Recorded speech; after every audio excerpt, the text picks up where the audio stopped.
After a while, Monica returns to the clubroom. Sayori greets her by the teacher's computer. Hey, you're back! Yup. What did Connor want? Oh, we were just catching up, that's all. Oh. Sayori says, making a smug face as she nudges Monica's arm. Do you like him? What? No, where'd you get that idea from, Sayori? Monica says, laughing it off. Though I did want to ask you something. Sure, what's up? Monica takes a glance over at Yuri before sighing and turning back to face Sayori. You said you had a friend that was trying to help Michael and pick up Charlotte's work. Yeah, that's right. Well, I got told some information she might like to hear. Could you tell her what I'm about to tell you the first chance you get? I'd be glad to. Good. Here's what I've been told. Meanwhile, the end of the school day has come and gone for everybody. Other than the clubs, only a few students still linger in the building, mostly to catch up on assignments or to make up tests. Sam exists the classroom and makes her way to her locker. As she enters in her combination, she notices a note taped just above eye level. She removes the note and reads it. Michael Harrington. Sam stares at the note in confusion. Is this a prank? Maybe it's from Without warning, she hears a locker slam to her immediate right. She quickly turns to see who made the noise. She sees Kai leaning against the locker next to her, grinning maliciously. A cold breeze sweeps through the hallway as they lock eyes. Kai. Well, Meadows, it's been a minute. How've you been? He asks smugly as he slowly walks up to Sam, backing her up into her locker. What do you want this time, Kai? To the point, I like that. Charlotte was very much the same way. Before she lost her mind, I mean. And I mean that, literally. It's such a shame, really. You mean when you did that whole hit job on her and pinned it on Michael? Kai lets out a dry laugh. I'm telling you, Harrington's not the guy you thought he was. He's a monster, a freak, like me. You two are nothing alike. Don't compare yourself to him. You know, you cost me during our little tussle. I didn't appreciate that. No, not one bit. You were strangling him. What did you expect me to do? I don't know. Run off and never come back? Seems like that's par for the course for you. You've been invisible for the last 5 years. You should be a pro at not sticking your nose where it doesn't belong by now. Though what I find really interesting is that despite costing me the fight, you've managed to stay just below everybody's radar. Impressive, truly. I don't seek out attention like you, Kai. Yeah, a small, fragile girl like you would have buckled under the pressure just like that. I don't blame you. It's not for everyone. That's why I'm here to offer you a choice. I'm not playing your games. You'll have to, unless you don't want to end up like everybody else that's tried to get sideways with me. Now listen closely, because I won't ask this again. Forget about trying to clear Harrington's name. It's not going to work, and you'll find that I'll bring your attention, then you'll know what to do with. Got it? What are you going to do? Push me around like you've done to everyone else? Drop down and kiss your feet? I'm not someone who gives up easily, Kai. Kai groans. Such defiance, and for what? Some attempt to show everyone that there's more to than meets the eye of someone that's barely ever here? Something needs rephrased. Speaking of which, why is that? Kai says as he stares Sam down. You certainly don't seem long for this world. It'd be a shame if people heard that you were plagued by some sort of illness. Sam dryly laughs. Okay, go ahead. Lie about my health if that's all you've got. I'm not scared, and you'll just come across as a douche for spreading it. Oh, I already know my personal popularity can never be salvaged. That's why I'm willing to do the things that need to be done around here. The jobs that the school and the student council turn a blind eye towards. They turn a blind eye towards you. If you think you can handle all the attention, be my guest. Consider yourself warned, Meadows. Kai turns on his heel and walks away, turning the corner and disappearing from sight. Sam lets out a sigh as she leans against her locker, her head spinning. That's certainly induced a headache. Sam thinks to herself as she clutches her head. I'll get through this. She mutters softly. For Michael's sake. The next day, Shiro waddles up to the school entrance, staring up at the building right as he reaches the doors. As he stares up at the building, the memories of the time he's spent since his first day come rushing back to him. From the first day of school, to reconnecting with Kayla, Ruby, and Charlotte. Sometimes you don't need a hyphen to connect the re-prefix to a word. To meeting Monica for the first time. And Michael. It hasn't been all bad, has it? And the fact that I was about to throw it all away yesterday. Shiro feels a sudden wave of regret overtake him. He walks off to the side, out of sight of everybody, and slumps down against the wall as he stares up at the morning sky. Shiro lets out a sigh. I can't believe I let Kai dominate my life for all these years. He mutters to himself. One way or another, it has to end. How many more people have to cower in fear and suffer in silence? How many people have to actively watch what they say without risking some sort of blacklist or death mark? How many more people have to put up with him? For how much longer? How much longer do I have to put up with it? I've lost so many friends, a club, because of him. Shiro stares down at the grass beneath his feet. He sees a tiny ant crawling against a nearby blade of grass. It stops for a moment to stare at Shiro before crawling away in the other direction, disappearing out of sight as it descends below the grass line. This is what he wanted me to feel. To feel completely alone. To be written off as less than a bug, not even human. Is that what he felt throughout his life? Why does he do this? Was he hurt by someone? He's become so envious of others' happiness that he can't allow anyone to enjoy so much as a blissful moment. Is it all because of me? Our stupid feud back in middle school? Did it deprive him of being able to feel happy? Am I responsible for everyone's suffering? Did I create the monster I'm trying to destroy now? God, I'm truly worthless. I'm good for nothing. Shiro Nope, it's inner monologue. Shiro begins to feel tears building up in his eyes. Why? Why do I always have to fuck things up? You know, that isn't true, said someone. Huh? Shiro looks up, seeing two people staring back down at him. It can't be. Kayla? Ruby? You know it. Ruby says with a smug grin. Guys. Shiro jumps up and embraces the two of them tightly. Is it you pushing me? Oh, sorry. Shiro quickly releases the two of them. I, wasn't sure when I'd see you two again. As it turns out, getting up inappropriate pictures of yourself posted around the school qualifies us for a couple of mental health days. Those were well spent too. We binged so much anime. So many good shows.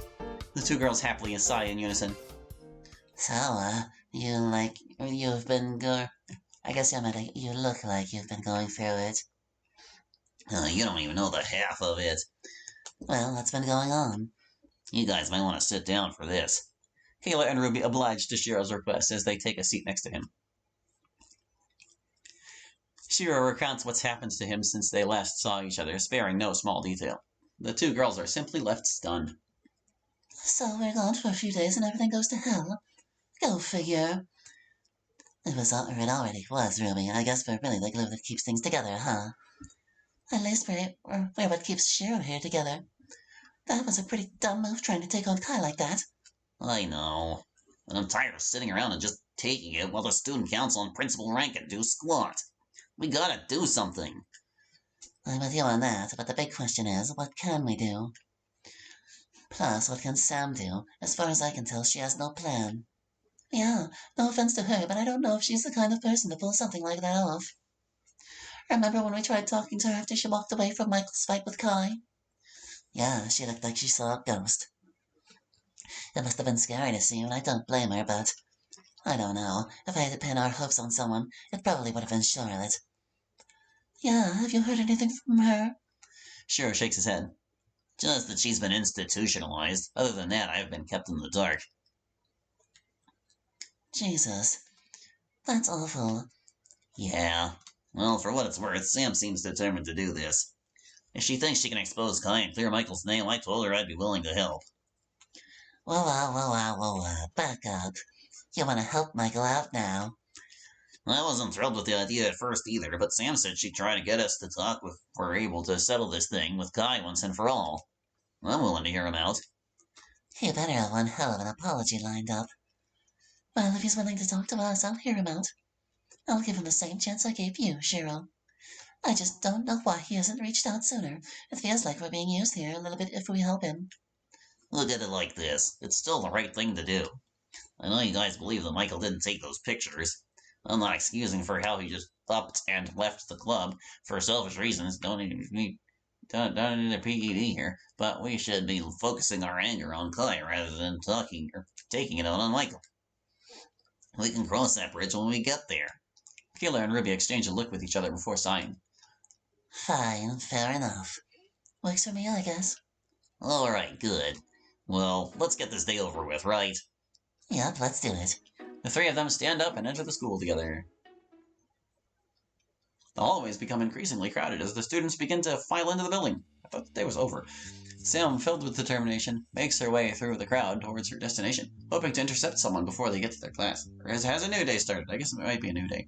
If what Sayori told me was true, then perhaps I can convince Valerie to run out with Kai. Though it'll be tricky to get her to admit that she's involved in this conspiracy to begin with. Especially since I don't know her. But I have to try. Now, how am I going to get her to talk? Sam reaches the classroom and idles by the entrance as she mulls for a solution. After waiting for several minutes, she finally spots Valerie heading towards the classroom. She sees that Valerie is looking down at her phone, yet being able to weave through the crowd effortlessly. Sam takes a deep breath and approaches her. Hey, are you Valerie? Valerie, not looking up from her phone, responds coarsely. What do you want? Say, can I talk to you for a second? We're talking right now. She says as her eyes glaze up to look at Sam. Gaze up. Who are you exactly? My name's Sam. Cool. So what do you want? I wanted to ask you about the whole thing with Charlotte. What about her? Well, I just heard from someone that you know who took those pictures. I'm just trying to find out who, that's all. And you care because? I'm doing a friend a favor. Uh-huh. Well, the way I heard it was Michael Harrington. Bye. Sam steps in front of Valerie, blocking her path. Wait. It can't be that simple. Yes, it can be. Sometimes the answers to our biggest questions can be disappointing. This is just one of those times. Now are we done here? Just hear me out for a moment. Valerie groans. If it was Michael, then how did he get into the girls' locker room? There's no way we boys get into the girls' locker room or vice versa. From the angle those pictures were taken from, there's no way that he went unnoticed. If it was indeed Michael, then he would have had help. Valerie shrugs her shoulders. I don't really know what you want me to say. That's something for the authorities to figure out. Well, actually, I think I figured it out already. Oh, well, who is it? You. Wow. Pretty big accusation to throw around, don't you think? Well, I think your reaction was pretty telling. And the fact that I heard from someone that you might have said something you didn't intend to. Well, what did I say then? Or are you just the type of person to throw out slanderous accusations without any evidence? If this was a court of law, your case would have been thrown out the minute you opened your mouth. You're getting pretty defensive. Yeah, because I don't like being accused of things I didn't do. It's not very nice of you to do that. I didn't do anything to that Charlotte girl or those two losers. I don't even know them. Now get out of my face. Valerie says as she walks past Sam, brushing past her shoulder. Sam, however, turns around and calls out to her. Well, then why did you talk to Kai before it happened? Valerie stops dead in her tracks. She slowly turns around. After staring silently at her for several seconds, Valerie then walks up to Sam, getting mere inches from her face. Where are you hearing this from? I just heard from someone that saw you talking with Kai the day everything went down. And we both know that the last place any girl in this school would want to be is around someone like him. So how do you explain that? Valerie lets out an annoyed sigh. It was a coincidence. He asked me for something and I said no. So by no, you mean yes? God, you're so stupid. I thought the debate club president would have something more up her sleeve than personal attacks. You poisoned the well first. It was already poisoned the minute you decided to involve yourself. Humph. And before you ask me, no, I don't think I did this whole picture thing. He may be deranged, but he wouldn't do something like that. She says as her voice trails off. You don't have some kind of loyalty to Kai, do you? My loyalty is to myself and to my gun. Then you have no reason to defend Kai. And it sounded like you didn't believe in what you were saying either. You're lying to yourself. I'm not lying to myself. Gosh, do you even hear yourself right now? You're just making shit up. Look, I think we can work something out. If you tell me the full truth about what happened, then maybe there's a way I can shield you from the responsibility. Valerie chuckles, finally taking a step out of Sam's personal space. What are you going to shield me from? You're a nobody who's in way over her head. We all have to live with the consequences of our actions, and I have to accept mine. Valerie says as she shoves her way past Sam, walking off into her classroom. Sam lets out a sigh as a searing pain cracks across her forehead. Ugh. She briefly stumbles before regaining her balance. After a minute, the pain subsides. Well, that was as good as confirmation. Still, nothing she said would implicate Kai. Oh well, I may have to try something else. Sam walks forward, but is suddenly stopped by someone grabbing her shoulder from behind. I don't agree with Radcliffe on much, but she's right on one thing. You're way in over your head, Meadows. Let go of me. I got a better idea. Follow me. Victor drags Sam along as he escorts her to the far stairwell.